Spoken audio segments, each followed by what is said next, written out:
passive in questioning, but I come from the Chicago tradition where we are provocative deliberately and we like to excite debate.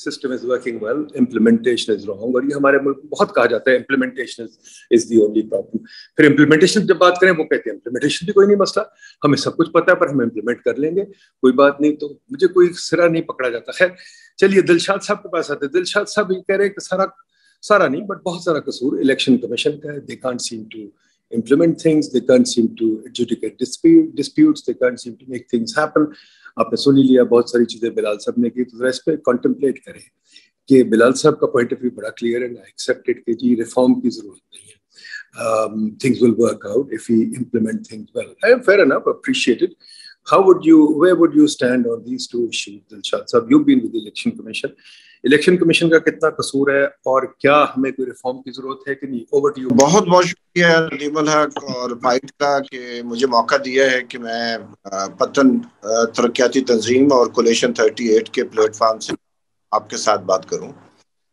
میرا نقطہ نظر بالکل یہ ہے, ایک تو یہ کہ پاکستان میں الیکٹورل ریفارمز کی شدید ضرورت ہے اور جو پہلے سے قوانین بن چکے ہیں ان پر عمل درآمد کرنا بھی الیکشن کمیشن کی ذمہ داری ہے. میں ایک بات سے شروع کروں گا کہ پاکستان کا الیکشنز ایکٹ جو ہے اس کی سیکشن جو پولیٹیکل پارٹیز کو ایڈریس کرتا ہے ان کے رائٹس اور ان کی ذمہ داریوں کو, الیکشن کمیشن کے پاس یہ مکمل اختیار ہے کہ وہ اگر کوئی سیاسی جماعت اپنی اندرونی جمہوریت کے لیے انتخابات منعقد نہیں کرتا اور کوئی اگر سیاسی جماعت 5 سال کے اندر انتخابات اپنے تمام عہدے داروں کے سینٹر سے لے کر نیچے تک نہیں کرواتا تو الیکشن کمیشن کے پاس مکمل اختیارات ہیں کہ ایسی جماعتوں کو جو الیکشن سمپل ہے وہ دینے سے انکاری ہو جائے. افسوس کی بات ہے کہ جو اعداد و شمار موجود ہیں ان کے مطابق بہت بڑی تعداد میں سیاسی جماعتیں جو ہیں انہوں نے پچھلے 15 سالوں سے اپنے انتخابات نہیں کروائے اور الیکشن کمیشن کوئی کو ریپریمینڈ نہیں کر رہا. کسی سیاسی جماعت جس نے اس کی وائلیشن کی ہے اس کے خلاف کوئی کارروائی نہیں کی. تو ایک تو میں یہ سمجھتا ہوں کہ یہ تو ہے ایک چھوٹی سی مثال جو الیکشنز ایکٹ 2017 کی ہم بات کر رہے ہیں. یہ جو میں نے ڈاکومنٹ بھیجا ہے شاید احمد بلال محبوب صاحب اسی ڈاکومنٹ کی بات کر رہے ہیں یا کوئی اور ڈاکومنٹ بھی ہے. یہ مسودہ میں نے تیار کیا تھا تاکہ پتہ چلے کہ ہم جو بحث کر رہے ہیں وہ ایک انفارمڈ بحث ہو نہ کہ جذباتی بحث ہو. اس میں پہلی بات تو یہ ہے کہ جی تو یہ میں نے تیار کیا ہے اور اس کے اوپر اس میں کوئی ایسی چیز نہیں ہے جس کا ریفرنس الیکشنز ایکٹ اور پاکستان کی جو کانسٹیٹیوشن ہے اس کے ریفرنس میں نہ کی گئی ہو. تو پہلی بات تو میں یہ واضح کرنا چاہ رہا ہوں. میرا خیال تھا کہ یہ بہت اہم معاملہ ہے اور جو اس وقت 12 جماعتوں کی ایک کولیشن گورنمنٹ ہے وہ الیکٹورل ریفارم کی بات کر رہی ہے تو ہمیں پوری تیاری کے ساتھ الیکٹورل ریفارم کی جو بحث ہوگی اس میں حصہ ڈالیں. تو پہلی بات تو میں سمجھتا ہوں کہ جس طرح الیکشن کمیشن کے ممبران اور چیف الیکشن کمشنر کی تعیناتی کی جاتی ہے وہ بہت ہی نان ٹرانسپیرنٹ طریقہ کار ہے کہ ہم صرف لیڈر آف اپوزیشن اور پرائم منسٹر کے اوپر یہ نہیں چھوڑ سکتے کہ وہ الیکشن کے جو ہمارے ممبر ہیں الیکشن کمیشن کے اور جو چیف الیکشن کمشنر ہے اور جو کیئر ٹیکر گورنمنٹ ہے اس کے 2 لوگ مل بیٹھ کر ان کو طے کر لیں کہ کس کو کہاں لگانا ہے. میں نے تجویز یہ کیا ہے کہ ان کی باقاعدہ ایک شفاف اور جمہوری طریقے کے ساتھ بہت ضروری ہے ان کا انتخاب کیا جائے. مثلاً جن لوگوں کے نام آتے ہیں ان کی سی وی پبلک ہونی چاہیے اور یہ بہت ضروری ہے کہ جو منٹس ہیں ان کی جو مذاکرات ہوتے ہیں لیڈر آف اپوزیشن اور آؤٹ گوئنگ پرائم منسٹر کے درمیان یا کمیٹی کے درمیان وہ جو بھی منٹس ہیں ڈسکشن ہے وہ منٹس الیکشن کمیشن کی یا قومی اسمبلی کی ویب سائٹ پر آنے چاہیے تاکہ شہری بھی اس میں حصہ لے سکیں اور ان کو پتا ہو کہ وہ بھی اپنے الیکشن کمیشن کو تشکیل دینے میں اور جو کیئر ٹیکر گورنمنٹ ہے اس کے بارے میں تمام جو کچا چھٹا ہے وہ ہمارے سامنے آنا چاہیے کہ کون ہے, کیوں اس کو نامزد کیا جا رہا ہے, ان کے ہمیں پہلے سے معلوم ہو کہ ان کے پہلے سے کس پارٹی کے ساتھ کیا تعلقات رہے. پہلی بات تو میں یہ سمجھتا ہوں کہ یہ بہت ضروری ہے. دوسری بات یہ جو ہے الیکشن رزلٹ کی بات احمد بلال صاحب فرما رہے تھے, مجھے سینٹ کی کمیٹی نے بلایا تھا 2018 کے انتخابات کے فوراً بعد, اس کے منٹس موجود ہوں گے. اس میں نے کہا تھا کہ 16,000 CCTV کیمراز انسٹال کیے گئے تھے, اس کی فوٹیج الیکشن کمیشن کے پاس موجود ہے, اس کا فورینزک ایگزامینیشن کیا جائے. اور دوسرا 85,000 پریزائڈنگ آفیسرز نے جو میسیجز بھیجے تھے رزلٹ مینجمنٹ سسٹم کے لیے, کیا وہ سارے پہنچے تھے یا نہیں پہنچے تھے. تو جو ڈی جی صاحب تھے انہوں نے کہا کہ وہ سارے میسیجز وہاں پہنچے تھے. تو لیکن اس کے بعد جو سینٹ کی کمیٹی ہے جس کی چیئر پیپلز پارٹی سے جس کا تعلق تھا, انہوں نے دوبارہ وہ میٹنگ کال ہی نہیں کی. اس لیے ایسی باتیں ہواؤں میں چھوڑنا جن کا کوئی سر پیر نہ ہو اور بالکل اس کو سبسٹینشیٹ نہ کیا جائے, تو ایسی باتیں میرا نہیں خیال کہ ذمہ دار شخص جیسے بلال صاحب ہیں ان کو کرنی چاہیے.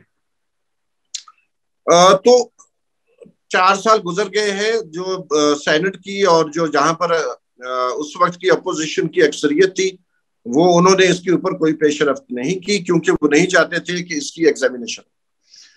دوسری بات یہ ہے کہ جو انٹرنل پارٹی ڈیموکریسی ہے اس کا چیپٹر 11 2017 کے الیکشن کا, اور اس کے علاوہ ہمارا جو آئین ہے اس کے مطابق سارا ہے, اس کے جو سیکشن ہیں 206 سے لے کر 215 تک, وہ بہت واضح طور پر ہیں کہ parties shell inform ECP in writing about internal election results.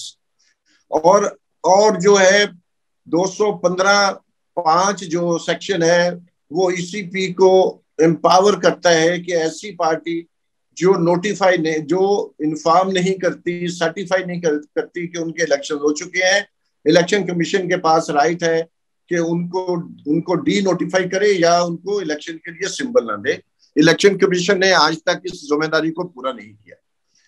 اس کے علاوہ جو ہے جو منوپلیز ہیں, ایک خاندان سے 20 لوگ ہیں, اور مجھے حیرانگی ہوتی ہے کہ ہمارے سول سوسائٹی کے جو رہنما ہیں وہ کہتے ہیں ہمیں کسی قسم کے جو ہے ریفارمز کرنے کی ضرورت نہیں ہے.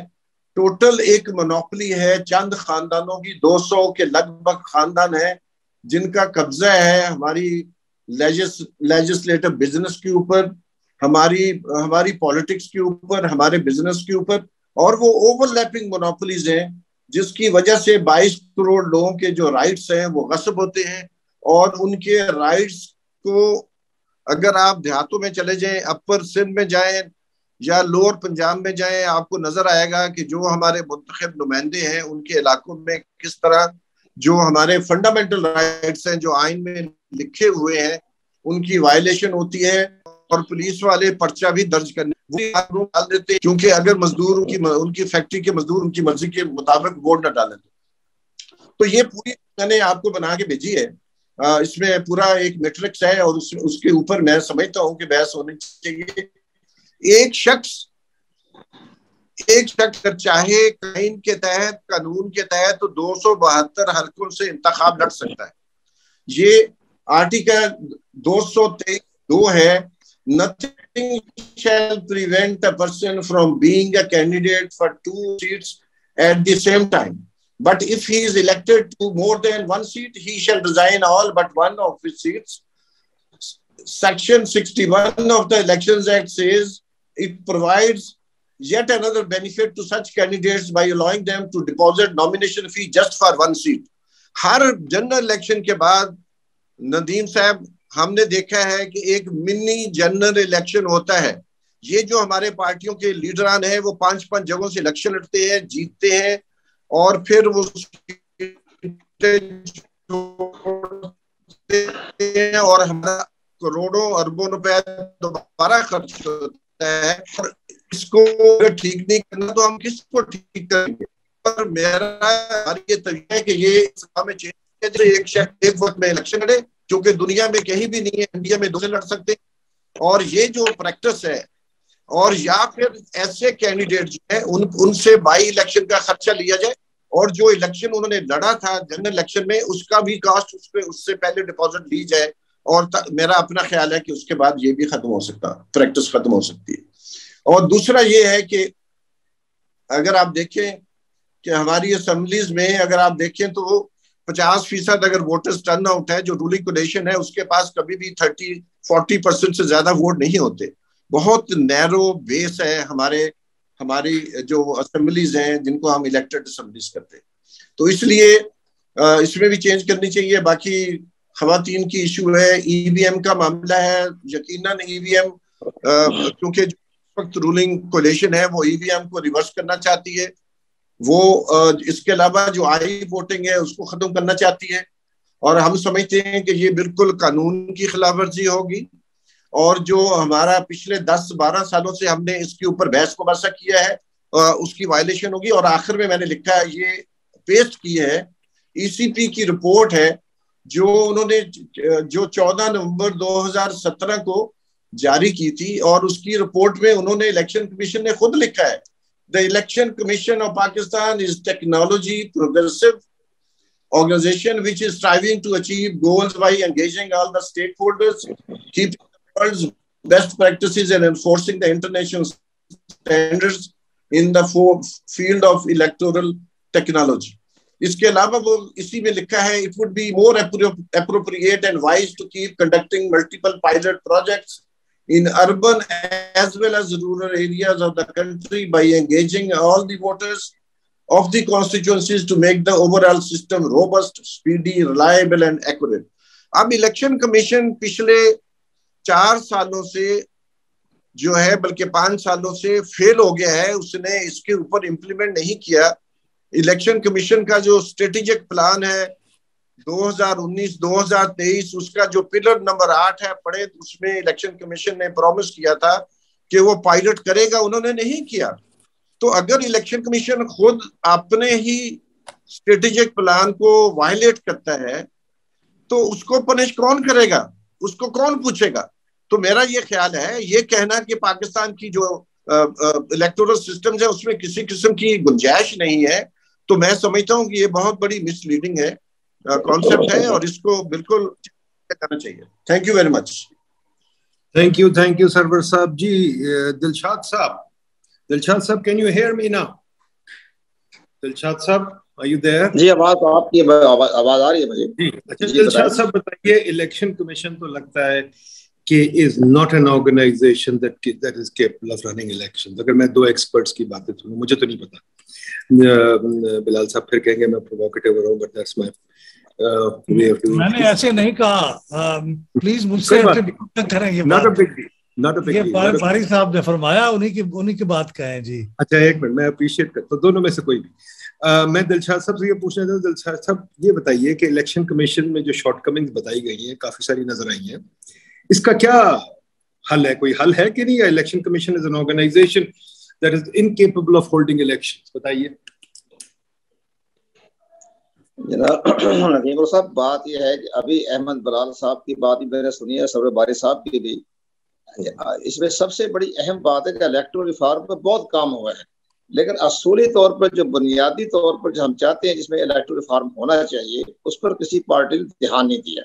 سب سے بڑی اہم بات یہ کہ میں عرض کروں کہ ہمارے الیکشن پاکستان میں باقاعدہ پولیٹیکل ریفارم باقاعدہ موجود ہے، پولیٹیکل کا ونگ موجود ہے جو تمام سیاسی جماعتوں کے اکاؤنٹ کو چیک کرتا ہے، لیکن برابر اس پر عمل درآمد نہیں ہو رہا۔ یہ بات ٹھیک کہا ہے احمد بلال محبوب صاحب نے، لیکن اب ہم آگے چلتے ہیں۔ بہت سی باتیں ہو گئی ہے، سرور بھائی صاحب نے بتا دی ہے، لیکن جو بنیادی خرابی جو ہے ہمارے الیکٹورل سسٹم میں وہ یہ ہے کہ جو آزاد امیدوار جو عوام سے ووٹروں سے مینڈیٹ لے کے آتے ہیں کہ ہمارا کسی سیاسی جماعت سے کوئی تعلق نہیں، لیکن جب وہ پارلیمنٹ میں آتے ہیں تو اقتدار کی جو پارٹی ہے، رولنگ پارٹی ہے، اس میں وہ پارٹیسپیٹ کر لیتے ہیں۔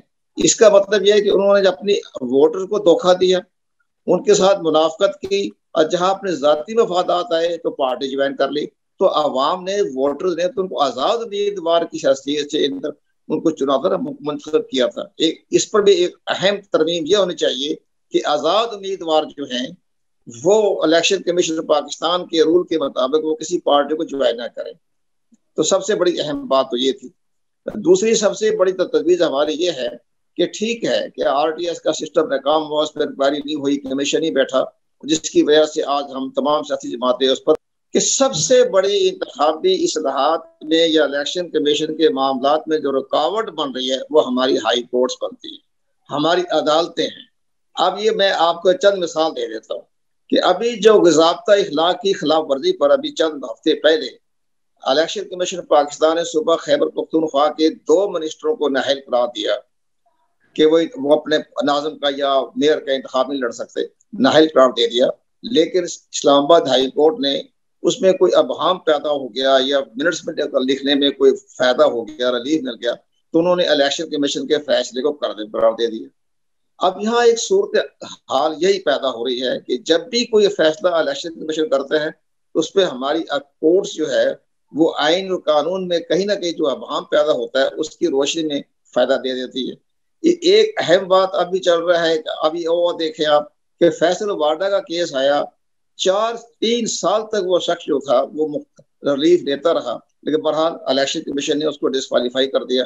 اب وہ سپریم کورٹ میں اس کو ٹھیک ہے چلے وہ کیس چل رہا ہے. اور تیسری سب سے بڑی اہم بات جو میں عرض کرنا چاہتا ہوں وہ جو ہماری ہائی کورٹس نے کہ قاسم سوری صاحب، یہ ہمارے احمد بلال بھی سن لیں اور ہمارے سرور باری بھی دیکھ لیں کہ قاسم سوری صاحب کو الیکشن ٹریبیونل بلوچستان نے نااہل قرار دیا اور بڑا خوبصورت ججمنٹ یہ لکھی جس کے بابر عوام جو تھے وہ قاسم سوری کے وکیل تھے، جواب نہیں دے سکے. تو انہوں کے نادرا کی رپورٹ کے مطابق قاسم سوری صاحب نے 50,000 جو ووٹ کیے وہ جعلی ووٹ، جعلی انگوٹھے تھے، انگوٹھے پہ گزارا نہیں کیا، پاؤں کے نشان تھے، پاؤں کے انگوٹھے کو نشان تھے. اتنا زبردست کیس الیکشن ٹریبیونل نے اس کے خلاف دیا. لیکن ہماری سپریم کورٹ آف پاکستان نے بادب ہے کچھ نہیں کہہ سکتے، ان کو سٹے دے دیا اور وہ استعفیٰ دے دیا. اسمبلی ڈیزالو ہوگی، بحال ہوگی، اب استعفیٰ دے کر گھر چلے گئے. ابھی تک ندیم الحق صاحب فیصلہ نہیں آیا، اس کا حکم اسٹے آرڈر پر فیصلہ نہیں آیا. آپ یہ بتائیے کہ الیکشن کمیشن یا ہمارے دوستوں کو جتنی مرضی اصلاحات کر لیں تو لیکن ہماری عدالتیں تو چند منٹوں میں اس کو ریلیف دے کر اس کو اسٹے آرڈر دے دیتی ہے. تو یہ بھی ایک ہمارے انتخابی اصلاحات میں ہونی چاہیے کہ جب ایسے جو معاملات ہوئے تو الیکشن کمیشن کے فیصلوں کو ہماری کورٹس جو ہے وہ مشاورت سے یا کسی طریقے سے بھی ریلیف الیکشن کمیشن کو دے. جبکہ احمد بلال کو پتہ ہے، مجھے بھی پتہ ہے، ہماری ملاقات بھی ہوئی تھی چیف الیکشن آف انڈیا سے، انہوں نے یہ کہا تھا کہ سپریم کورٹ آف انڈیا یا ان کی ہائی کورٹ جو ہے وہ الیکشن کو کمیشن کے انڈیا کے فیصلوں پر تو نہیں دیتی اسٹے آرڈر، ان کو کسی معاملے میں مداخلت نہیں کرتی، اس کو پینڈ کر دیتی کہ نہیں جی فی الحال الیکشن میں جو فیصلہ کر دیا وہ درست ہے. لیکن ہمارے ہاں تو چند منٹوں میں فیصلے جو ہے ریورس ہو جاتے ہیں. تو اس میں ترمیم یہاں ہونے چاہیے نا کہ ہماری ہائی کورٹ جو سپریم کورٹ جو ہے اس کے بارے میں دیکھیں. ابھی فاروق فرڈنگ کیس ہے وہ چل رہا ہے 8 سال سے، لیکن جو متصارہ پارٹی ہے یا تحریک انصاف جو ہے وہ ابھی تک اسٹے پر رہی 4.5 سال تک انہوں نے اسٹے رکھا اور ابھی چند روز بھی اسٹے لینے کی کوشش کی تو اسلام آباد ہائی کورٹ کو اسٹے نہیں دیا. لیکن برا کیس تو ابھی انڈر پینڈنگ ہے، چل رہا ہے، ڈے ٹو ڈے ہیئرنگ ہو جائے گی. تو اس لیے ایک تو بڑی اہم بات. دوسرا جو ہے معاملہ جو آپ چل رہے ہیں کہ الیکشن کمیشن پاکستان کو پاورفل کریں، اس پر میری کئی بات ہوئی ہے چیف الیکشن کمیشنر سے، جی ہم نے بڑے فوراً بات کرنی ہے، آپ کیا چاہتے ہیں، کیا سٹرینتھ کرنا چاہتے ہیں آپ؟ تو انہوں نے کہا جی سب الیکشن ایکٹ میں سب کچھ موجود ہے، ہمیں یہ اختیار دے دیا جائے کہ جو پریزائڈنگ آفیسر ریٹرننگ آفیسر جو بے قاعدگی کرتا ہے، کرپٹ پریکٹس کرتا ہے، تو ہم ڈائریکٹ اس کے خلاف ایکشن لے کر ہم اس کے خلاف ڈسپلنری ایکشن لے لیں، ڈسمس کر دیں، ٹرمینیٹ کر دیں. لیکن ہمارے پاس یہ اختیار نہیں ہے، وہ متعلقہ حکومت کے پاس ہے، صوبائی حکومت کے پاس ہے. جب ہم ان کو ریفرنس دیتے ہیں تو چیف سیکرٹری جواب نہیں دیتا. اب آپ ایک اور بڑی اہم بات دیکھیں، جیسے احمد بلال صاحب نے کہا جی انٹرفیئر نہ کریں الیکشن کے معاملے میں. یہ ڈسکا میں کیا ہوگا؟ ڈسکا میں جو بالکل آف دی ریکارڈ جو باتیں ہمارے نوٹس میں آئی ہیں اور چیف سیکرٹری اور آئی جی پنجاب نے تو of the record chief election commission نے بتا دیا کہ ان کو ہدایت کہاں سے ملی تھی. وہ ہدایت جناب آپ تو چلے ہم بتا دیتے ہیں آپ کو، وہ ہدایت پرائم منسٹر آفس سے ملی تھی. یہ آپ بتائیے کہ ان حالات کو دیکھتے بہت چیف الیکشن کمیشن نے بڑا سٹینڈ لے لیا, بڑے اس کے بارے میں ان کو دوبارہ الیکشن بھی کروا دیے. ابھی تو مقدمے بھی چل رہے ہیں. 86 جو ہے پریزائڈنگ آفیسر سارا اسٹاف وہ سیشن جج جو ہے سیالکوٹ کے یہاں زیر سماعت ہے, ایک ایکشن لیا, لیکن ان کو ڈسمس کرنا, برطرف کرنا وہ الیکشن کمیشن کے اختیارات میں نہیں تھا. تو اب اس طرح اب آپ اور دیکھیں, آپ اب الیکشن کمیشن پاکستان سے رائے لیے بغیر, پوچھے بغیر وہ ضابطۂ اخلاق کی خلاف ورزی پر انہوں نے کہا کہ نہیں جی پرائم منسٹر تو ایگزیکٹ ہے, لیکن جب الیکشن کمیشن نے پرائم منسٹر کو نوٹس بھجوائے سابق پرائم منسٹر کو, انہوں نے جواب ہی نہیں دیا. اس 4 نوٹس گئے. اسی طرح اسد کیسے خلاف کے جواب ہی نہیں دیا. اب جو اس کے بعد اسلام آباد ہائی کورٹ نے یہ فیصلہ دیا کہ جی آپ اپنی پروسیڈنگ مکمل کر لیں لیکن کے خلاف سزا بھی نہ سنائیں, ہم 25 اپریل کو اس کے بارے میں اپنا فیصلہ دیں گے. تو یہ ساری چیزیں اس طرح سے معاملے جب چلتی آ رہی ہیں, ایڈمنسٹریشن تعاون نہ کرے یا اشارے ملتے رہے ایڈمنسٹریشن کو, تو یہ ساری چیزیں دیکھتے ہم یہ بالکل ٹھیک ہے کہ چند ہے اس میں ترمیم کرنی چاہیے, لیکن ہم آپ کی وساطت سے یہ کہیں گے ابھی جو اسپیکر صاحب نے جو بنائی ہے پارلیمانی کمیٹی, ہم مختصر بات کریں گے ان کے سامنے. ہم نے کہا ایک تو عدالتوں کا رول کم کریں اور دوسرا آزاد امیدوار جو ہے وہ کسی پارٹی میں ان کی شمولیت جو ہے وہ غیر قانونی قرار دی جائے, تو چند باتیں ہو جائیں گی, الیکشن صاف ستھرے ہو جائیں گی. اور ایک انٹرا پارٹی پارٹ جو ہے اس میں الیکشن کمیشن کو آبزرور کا حصہ دیا جائے کہ جو انٹرا پارٹی الیکشن ہو تو الیکشن کمیشن پاکستان کے آبزرور کی رپورٹ کے بغیر اس پارٹی کو تسلیم نہ کیا جائے, اس میں رجسٹریشن نہ کی جائے. دلشاد صاحب, یہ جو باری صاحب نے ابھی کہا ہے کہ ایک کینڈیڈیٹ 50 کنسٹیٹوئنسی سے کھڑا ہو جاتا ہے, یہ ٹھیک ہے؟ کین یو ہیئر می؟ یہ جو باری صاحب نے کہا ہے کہ ایک کینڈیڈیٹ 5-10 کنسٹیٹوئنسی سے کھڑا ہو جاتا ہے اور پھر بعد میں ایک چوز کر لیتا ہے اور دوسری جگہ پھر الیکشن ہو جاتی ہے, یہ کیا یہ ٹھیک بات ہے؟ یہ ہونا چاہیے کہ نہیں؟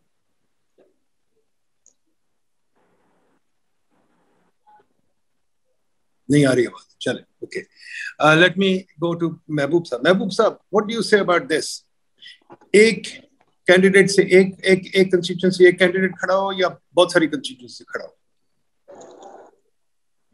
میرے خیال میں ایک راستہ یہ ہو سکتا ہے, یہ واقعی بڑا ڈسرپشنسٹ ہے یہ سلسلہ, کہ ایک آدمی 5 جگہ سے کھڑا ہو جائے اور پھر بعد میں 4 جگہیں وہ خالی کر دے اور پھر ہمیں دوبارہ الیکشن کرانا پڑے اور اتنا خرچ کرنا پڑے.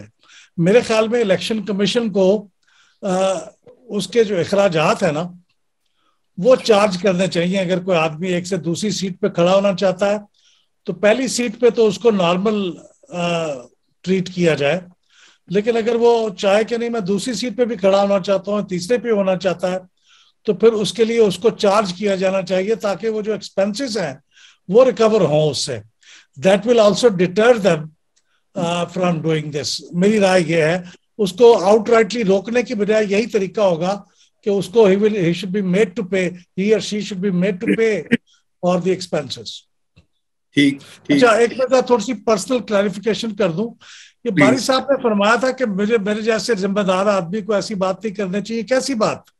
مثلا میں نے تو جو بات کہی ہے وہ تو پبلک نالج کی بات ہے کہ secretary election commission came on national television and he announced that the RTS has collapsed, and since then we have not seen any investigation about that.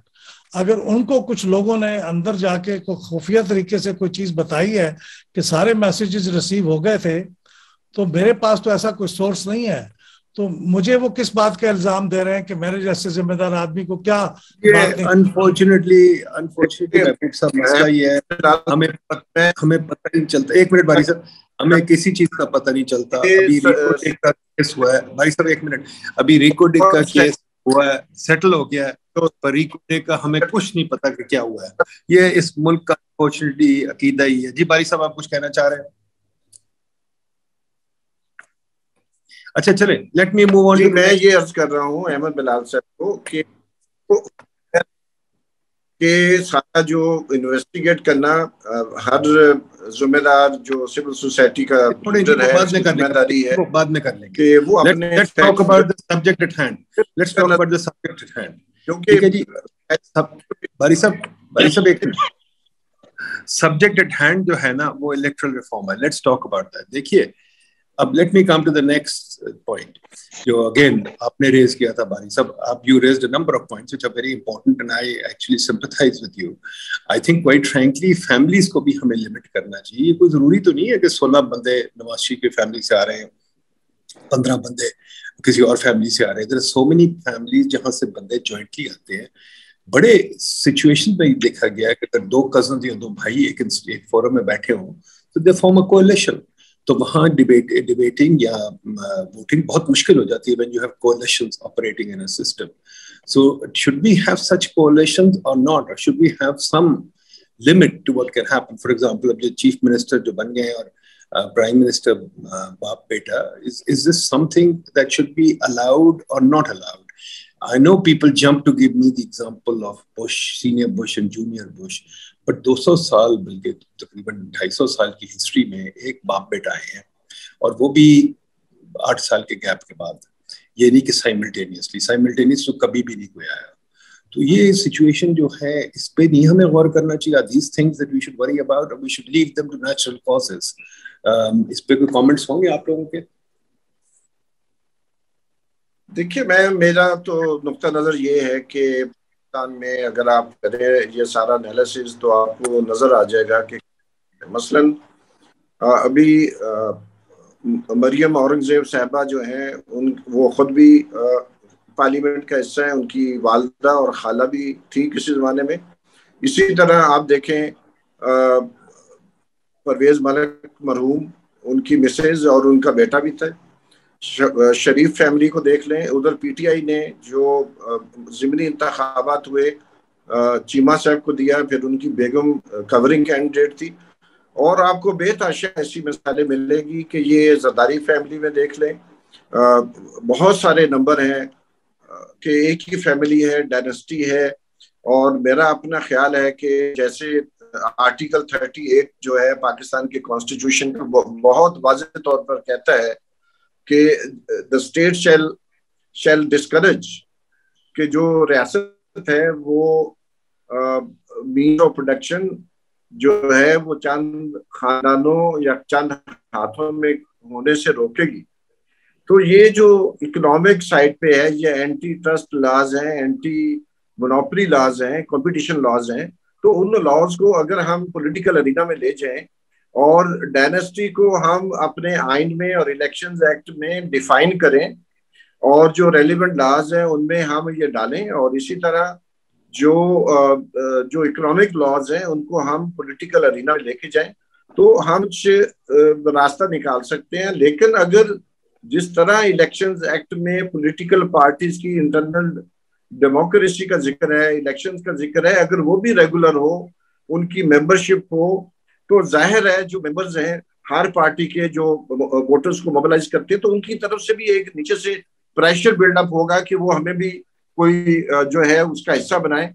دوسرا یہ کہ جو الیکشنز ایکٹ ہے اس میں بہت واضح طور پہ لکھا ہوا ہے کہ جو بھی پارٹی ایم این ایز اور ایم پی ایز کے ٹکٹ جاری کرے گی اس کے لیے وہ پارٹی کے اندر الیکشن کروائے گی. ایک ٹرانسپیرنٹ اور ڈیموکریٹک پروسیجر کے ذریعے تمام جو ممبران اسمبلی کے جو کو ٹکٹیں ایشو ہونی ہے اس کے لیے ان کو جو سیکشن 206 کے مطابق الیکشنز کروا کے پھر وہ نام جو ہے وہ الیکشن کمیشن کو بھیجنے ہیں. اگر اسی کو بھی صحیح طریقے سے امپلیمنٹ کر دیا جائے تو ایک بگننگ شروع ہو سکتی ہے. پارٹی کے ایکٹیوسٹ جو مارے کھاتے ہیں, پارٹی کے لیے جھنڈا اٹھاتے ہیں, وہ اگر ممبر ہوں گے, وہ سٹرکچرز کا حصہ ہوں گے تو یہ مونوپولیز کو روکیں گے. لیکن فوری طور پر ایک افرمیٹیو ایکشن کی ضرورت ہے اس پر, کیونکہ اگر ایلیٹ اپنے آپ کو خود ریفارم نہیں کرے گی تو پھر ایک سوشل موومنٹ کے ذریعے ان کو پش کیا جائے گا کہ وہ کریں. ہمارے پاس دنیا میں بہت سارے مثالیں ہیں اور میں تو اس سسٹم کو فالو رہا. ٹھیک ہے محبوب صاحب, how do you react? I mean candidacy پہ کوئی ہونی چاہیے ہمارے پاس restrictions یا نہیں, یا anybody should be a candidate? I mean I'm a firm believer in limiting. دیکھیں اگر میں کسی کو ہائر کرتا ہوں یا میں جب جاب مارکیٹ میں جاتا تھا تو I had to show my resume and then there were number of restrictions that I had to fulfill, education qualifications, various qualifications. تو یہ جو ہم ایک جاب آفر کر رہے ہیں پارلیمنٹ میں بھی, this is not a popularity contests, the job that we offering, the public is offering to those people, should there be some restrictions or not?